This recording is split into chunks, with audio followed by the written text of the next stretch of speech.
Jadi teman-teman masih ingat gak materi kita sebelumnya itu tentang apa? Cabang-cabang iman. Betul. Jadi materi kita sebelumnya itu materi tentang cabang-cabang iman. Dan hari ini kita akan mempelajari materi dengan tema menjalani hidup bermanfaat dengan menghindari berfoya-foya, ria, sum'ah, takabur, dan hasad. Hubungan antara kedua materi ini yaitu bukti bahwa keimanan seseorang itu bisa dilihat dari perilakunya dalam kehidupan sehari-hari. Jadi teman-teman udah ada tahu belum apa pengertian dari kelima sifat ini? Kalau berfoya-foya mengumpulkan duit ibu. Terus ada yang tahu itu nggak? Ria itu apa? Kalau ria itu pengen mau dipuji sama orang lain ibu. Betul. Takabur ada yang tahu nggak?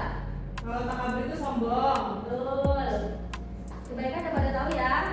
Iya ibu. Nah, tujuan pembelajaran kita hari ini yang pertama memahami pengertian, dalil, dan contoh perilaku dari kelima sifat yang tadi. Terus yang kedua menganalisis manfaat, dampak buruk, dan cara menghindari kelima sifat yang tadi.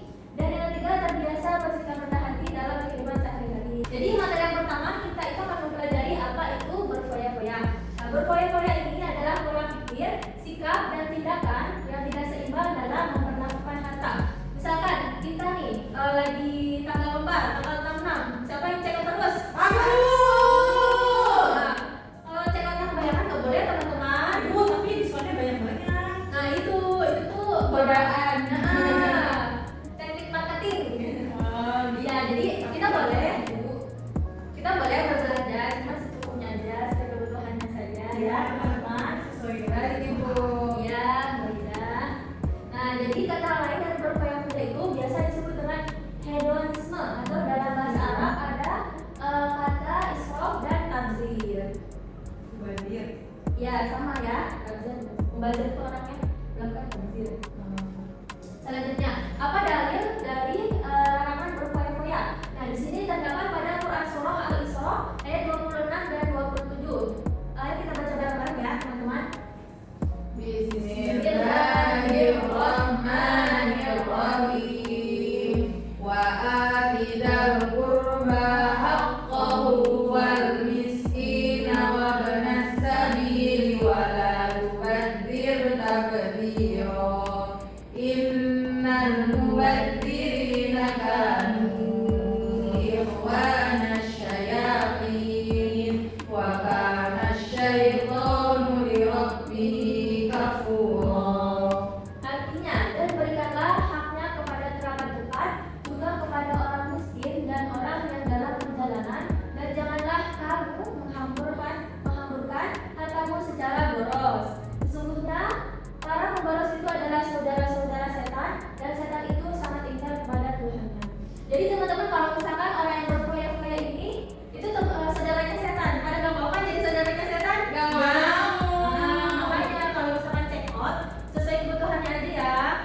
Siap ibu.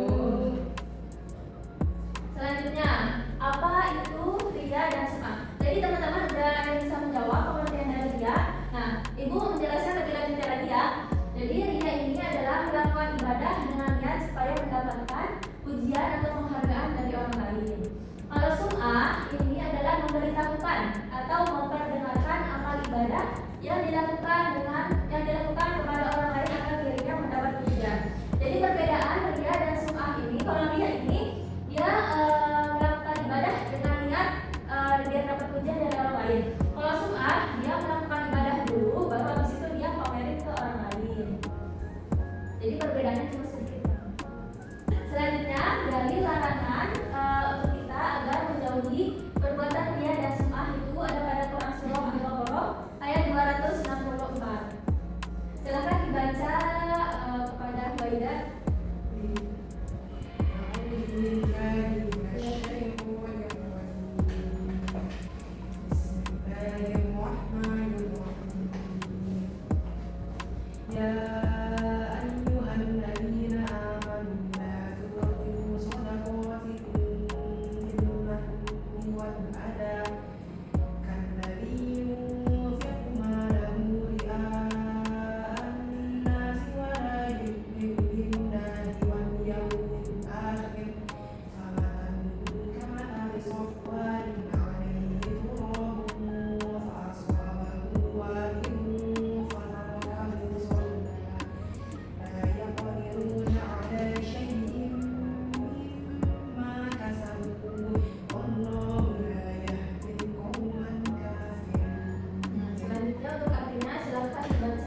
ria kepada manusia dan tidak beriman kepada Allah dan hari akhir. Perumpamaannya orang tersebut seperti batu yang licin yang di atasnya ada debu. Kemudian batu tersebut ditimpa hujan deras, maka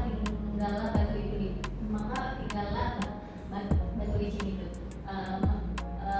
Mereka tidak memperoleh sesuatu apapun dari apa yang mereka kerjakan dan Allah tidak memberi petunjuk kepada orang-orang yang kafir. Jadi teman-teman, kalau orang yang berbuat ria dan semah itu perumpamaannya seperti batu yang licin yang di atasnya ini ada debu. Kemudian kalau misalkan batu itu terkena hujan, debunya akan hilang. Jadi yang tersisa adalah batu itu saja. Jadi kalau misalkan kita melakukan sedekah misalkan karena ria atau sum'ah, kita melakukannya kayak sia-sia gitu doang loh. Jadi kita nggak dapat apa-apa dari sedekah kita tersebut. Sebelum kita lanjut ke materi berikutnya, ibu punya sedikit nih. Nah, jadi ini sedikitnya itu tebak-tebakan yang ada cluenya gitu. Cluenya, ini contohnya aja ya. Cluenya itu kalau yang ibu mau kasih ke kalian itu buka, kalau itu tutup. Kalau daging itu buka, kalau ayam itu tutup. Berarti kalau sayur itu Buka. betul. Yeay. Oke, karena sekarang kalian sudah fokus, sudah tebak-tebakan tadi, sekarang kita lanjut ke materi setelahnya ya. Selanjutnya kita akan membahas apa itu hasad. Boleh dibaca kepada Syifa Fatimah Romli? Baik Ibu, hasad adalah sifat seseorang yang merasa tidak senang terhadap kebahagiaan orang lain karena memperoleh suatu nikmat dan berusaha menghilangkan nikmat tersebut. Sifat ini muncul pada diri seseorang dikarenakan adanya rasa benci terhadap segala sesuatu yang dimiliki orang lain, baik berupa harta benda ataupun jabatan. Misalnya, ketika ada teman membeli gadget baru, kalian merasa tidak senang dengan keadaan tersebut, sedangkan kalian belum bisa mempunyai barang tersebut. Nah, terima kasih Syifa. Jadi hasad ini merupakan sifat seseorang yang merasa tidak senang apabila melihat orang lain bahagia. Ya. Selanjutnya dalil larangan untuk kita tidak melakukan sikap hasad itu ada pada Quran surah An-Nisa ayat 32 yang berbunyi A'udzubillahi minasyaitonir rajim. Bismillahirrahmanirrahim. Wala tatamannaw ma qaddalallahu bihi ba'dukum ala ba'd. Lirijali nasibun mimma iktasabu wa lin-nisa'i nasibun mimma iktasabna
bihamdika asyhadu an la ilaha illa anta astaghfiruka wa atubu ilaik.